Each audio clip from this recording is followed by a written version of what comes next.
Hey everyone, I just want to address an issue that I've seen coming up, and that is that when I go to look at your web pages, or sometimes when people email me documents, if they've come from Google Drive, I can't see them because I don't have access to them. So I wanted to show you real quick how you do that. I know a lot of people probably come up here, let's say this was the page you were sharing, and they just highlight the URL and paste that in. That's not going to work.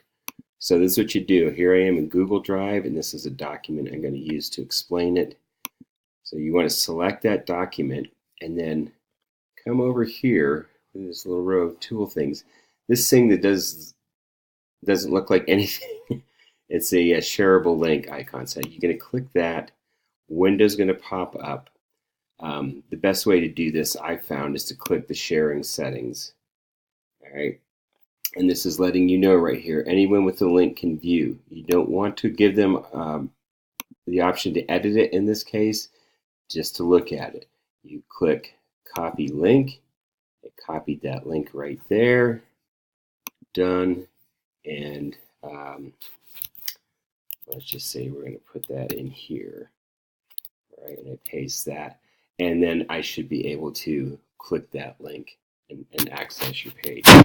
This is the same way that I do our course calendar and schedule and things like that. Please try that. And before you send me like your URLs for anything, do us both a favor. Have somebody else, a friend or somebody, try and open it up from their computer. Send them the link that you're sending me. Have them go to it and see if they're able to open it. All right, and if they are, then it should be fine for me. All right, thanks.